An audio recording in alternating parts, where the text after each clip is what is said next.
घरी गेल्यानंतर जर शक्य असेल, एखाद्या व्यक्तीवर तुम्हाला वाटलं असेल की मी 2 वर्ष बोललो नाही, एकदा फोन उचला, त्याचा नंबर तसाच आहे तुमच्या मोबाईलमध्ये, फोन काढा आणि एक फोन लावा आणि म्हणा कसं चाललंय तुझं.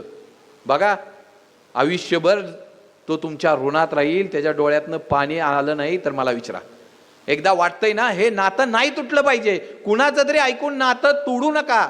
आम्ही पूर्वी आमच्या घरात एखादा कपडा फाटला, कपडा आमचा जीर्ण झाला तर आई आमची टाचायची, रोपू करायची, आम्ही तो ड्रेस परत घालायचो. पण जर आता आमचा शर्ट फाटला तर आम्ही नवीन ब्रँडेड घेऊन येतो, परंतु तो रुपू करण्याचा प्रयत्न करत नाही, लगेच बदलून टाकतो. आमच्या नात्याचं पण असंच आहे.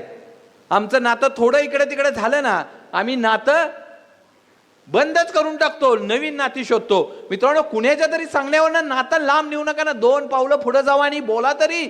अरे आयुष्यभर ते नातं जपावं असं आम्हाला वाटत असेल तर 100% जपा. तुमच्या सगळ्या रोगाचं औषध मेडिकलमध्ये मिळेल, पण मनाचा आजार दूर करायला तुमचा जीवाभावाचाच लागेल. आणि असा जीवाभावाचा तुमच्या आयुष्यात असेल तर त्याला जपा.